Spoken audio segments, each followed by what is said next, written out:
I got one quick impression I used to do. Now this man's dead. Have you ever heard of Don Pardo?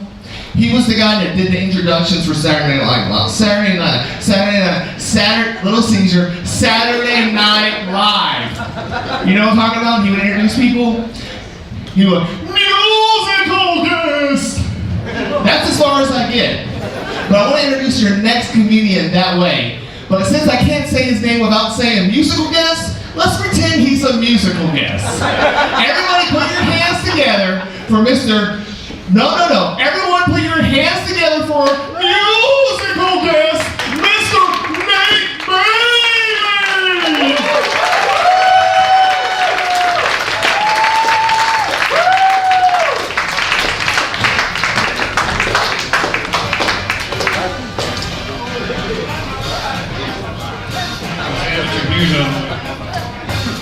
Yes. Damn. I'm just taller. What are you guys doing? Awesome. I can't see anything. So I put my shit down. And if I hold that, I'll look like a 14-year-old girl. I look at 14-year-old girls. What you want to? My name is Nate Bailey. Hi, Nate. Hey. How you doing? Great. How are you? I'm fat. You know, I am trying to get healthy, guys. I am. And I learned, I heard, I read, I made up that you have to drink 8-ounce glasses of water every single day to stay healthy. You know how much fucking scotch I have to go through just to stay healthy? Because I don't use a lot, so. God, it's water and beer, right? That works. Oh, I was in Vermont recently. Up in Vermont. I did not see a lot of African Americans in Vermont. But when I go to Burlington Coat Factory, those who have been there, I was like, damn, there's a lot of rock-aware in Vermont. Like, I forgot this. Sure. You guys think Amish people get nostalgic?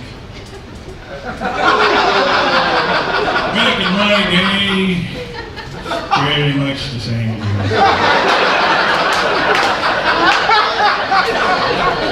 Oh, speaking of Amish, they have a thing called shunning, which I've used in combating mosquitoes. See, I spray them with mosquito repellent, so I figure being rejected by their friends and family is much worse than death. It'll last a lot longer. Take that, mosquito. I have my notes here. Oh, right, that's a good one. You know what? Tammy was talking about dick pics on stage 2, and it made me think. I'm in between good jobs. How's that work? I have a good job. I have a shitty job now. I'm underemployed. I've been reading books on how to find a real job, and they want you to make this like an itemized list of all your skills and do all this stuff. I mean, basically, it's a lot of fucking work. I don't want to do that. I just want a job. But I was thinking, I got a business idea. I'll set up a place in a mall where guys can go to have pictures of their penises taken professionally. Maybe with some soft focus, a feather boa, maybe, leather jacket. Something people want to look at, right? Let's call it glamour cocks. I don't think it'd be that hard. I am not from Alabama, despite my accent. When I first moved to Alabama, I knew nothing of college football. Nothing. What I did see when I first walked around, it's beautiful state, the whole thing. It was a very exhausting walk. I saw these women with a scarlet A on their chest, and I thought, this is my kind of town.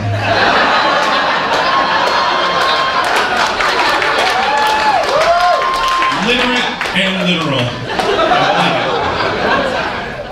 I got confused by the mascots like most new Alabamians do, like the Auburn Tigers, which is, if you want to say War Eagle, I don't care. And they have the eagle as their mascot. I'm just thinking, well, that makes sense. They can't keep a tiger on campus. It takes a lot to clean up after. And they might eat somebody. The frat boys will try to steal them. See, no. So, but how do you jump from tiger to eagle? Unless Jimmy had an eagle in the back, we can use that for a mascot. It'd work. I mean, because it's a tiger, well, it's just an eagle. It's a war eagle. Oh, right. Yeah. It had a little helmet and a little sword. I don't know. There were war falcons or something, but war eagle. The Alabama's even more confusing because their mascot is the elephant, and obviously you can't keep an elephant on campus unless you count the Chi Omega fraternity sorority. And I'm sorry, it's the only sorority I can think of. I don't participate. And but for a mascot, but still, this thing is the Crimson Tide, the Roll Tide. Yes, no, and it's like, hey, we can't keep an elephant on campus. What can we keep? The color red? Yeah, okay. Yeah, that'll work. Yeah, we'll be red. It's awesome, inspires fear. Actually,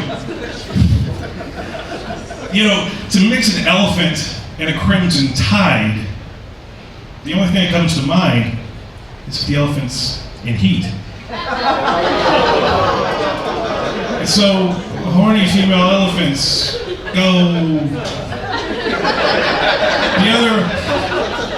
The other way I think of a Crimson Tide is from The Shining when the elevator doors open. That's the Crimson Tide.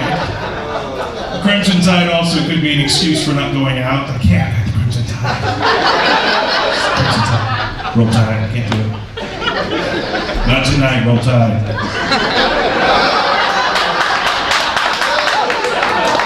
So, hell, man. I lost my place. Because I was making it up.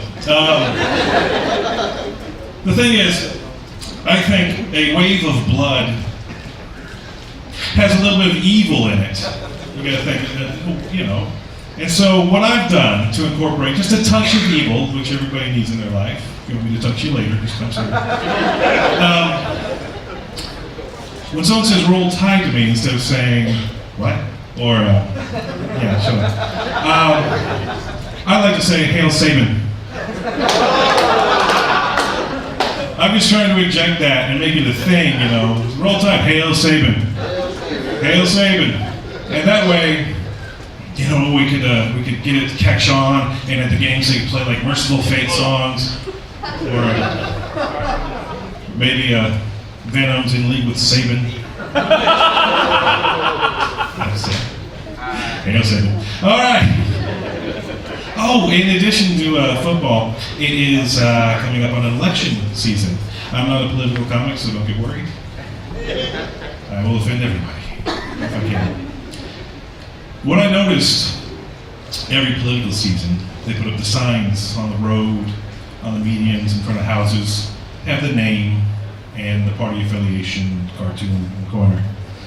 I saw a sign for a coroner that had a Republican elephant in the top right corner. I have to say it. Sometimes they'll say the corner, and it's horn. The corner of the coroner sign. But no, in the corner of the coroner sign, there was a Republican elephant.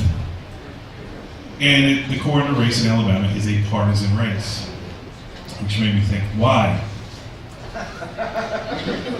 Then it hit me. You guys are going to want, or people, voters, we're going to want a Republican coroner to identify all of the young black men committing suicide by police baton and taser. They shot 36 times in the back. They must have been depressed. You're going to want, though, a Democrat coroner to get all the names of the voters in next year's election. Thank you. Equal opportunity. See? I care. All right, I've got kids. I'm a dad. Any other dads in here? All right, they're just the ladies. And I found myself going full dad. It's not, in Alabama that could sound weird, it's like I'd be the shit out. No, I'm a full stereotypical dad because my kids are being all picky and finicky, which is the term used for cats, and they don't like cat food either. So they're all picky and not eating their broccoli. And I said it. I knew I shouldn't. It came out of my mouth. I said, there are kids in Africa who have never seen broccoli. Like that's gonna work. Somewhere in Africa, a mother is telling her son, Mutumbo, eat the zebra. There are kids in America. This is the worst sub-Saharan. In Japan. What's the Japanese name? Utaki? I don't know. Takashi, that's a good one. Takashi, eat your, what? Walrus balls? What the fuck? Squid eyes? Eat. There are kids in America. So later on, I'm attempting to make love to my wife. It's hard to say because it's a total lie. I'm like, and she's like, no, which is not a lie. Back in the day. I said, but, darling, there's some kids in Africa who've never even seen my penis. So I get that Glamour Cox International. Put a little zebra skin on it. Yeah. Because the age law's there. I don't know. Maybe she does. All right, so look at this. Oh yeah, kids. Yeah, I have kids. The thing is, I've got a young. They're 7 and 9. I know, 7 years old and 9 years old. I don't have 7 kids on one room and 9 on the other. And the kid lost a tooth. And you ever been surprised by a lost tooth with your kids? They're like, oh shit, you lost a tooth. Because when I was of the age of losing teeth, naturally. The 70s, parents would put like 2 quarters under your bed because that's what people had in their pockets. Nowadays, we have plastic in our pockets. I don't carry cash. I hardly ever have cash. He loses a tooth at like 8 o'clock at night. I'm drunk. I can't go to the ATM. And it's like, oh, shit. So I go to his mother. I'm like, hey, what's his name? Lost a tooth. What do you got? All she had was a $5 bill. So he put this under his pillow. I'm like, no! That's setting a horrible precedent. 32 teeth, what, $160-something? No, not setting that precedent. I'm paying $5 every time he loses it. Okay, put $5 under the pillow. And he wakes up. Hey, he was what, 7, 6 at the time? No concept of money. Hey, Tooth Fairy left me some, what he knows is money. And we put it in his little blue safe piggy bank thing, tucked away. A few nights later, he loses another tooth. He's like, I lost another tooth. I'm like, already? Dude! You took the last of the cash. I couldn't tell him that because the Tooth Fairy's magical and stuff. So. It's like, all right, I go to bed. I'm like, what do we got? Some Chili's gift card, a couple marbles, and some Magnum. No, he's too little for that. No, I couldn't give him that. So I was like, hey, man. I said to myself, because I talk to myself like that. I said, hey, man. And I said, yes. This dude doesn't know anything about money. And I know he doesn't check his piggy bank because that's where I get my beer money from. And, dude, yeah, all right, rock and roll. I opened up his little bank, took the $5 bill out, put it back under his pillow. He woke up the next morning just as happy, put it right back in there, and now the circle is complete. Every damn tooth, she's the same $5 bill every damn time. I'm gonna get a bill when he's like 20-something. That worked. By my calculations, if my parents had given me a freaking $5 bill every time I lost a tooth in the 70s, I would be knocking my own teeth out for Star Wars points. That's just the way it would work. Ridiculous. They're spoiled, I think. Oh, dude, you read in the news? There's this 9-year-old girl in California. I'll tell you this because it's a 9-year-old transgender. And the parents are feeding this child hormone therapy because it wants to transition from boy, it's a girl.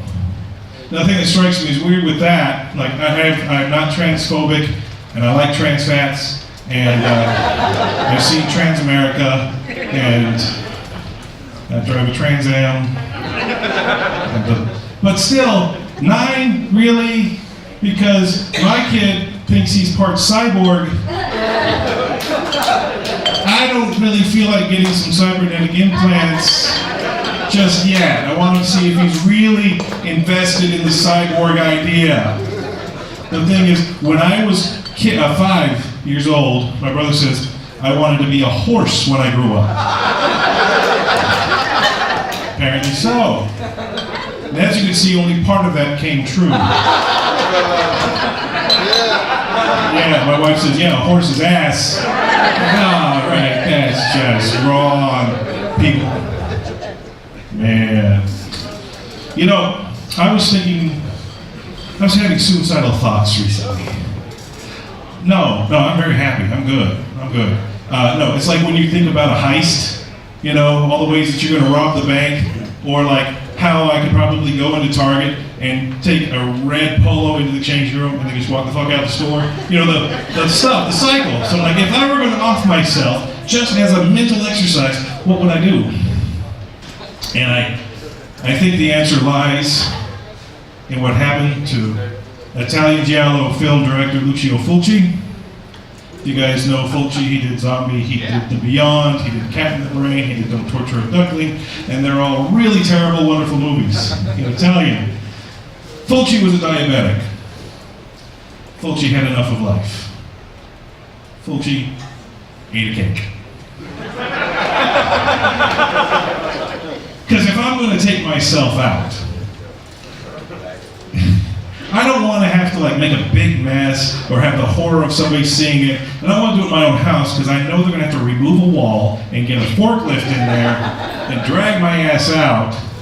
So now, if I'm going to do it, I got a 3-step plan. Step 1, get depressed, apparently.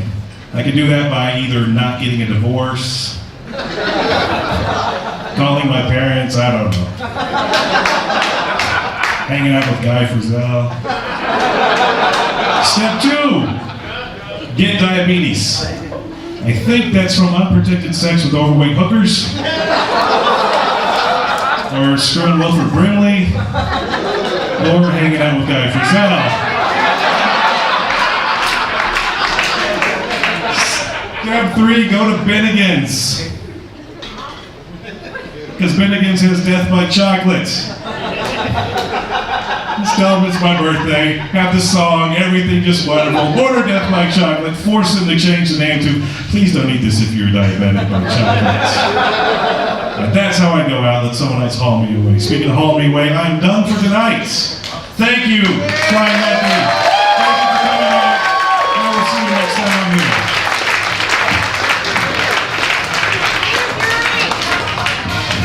Guys, give it up for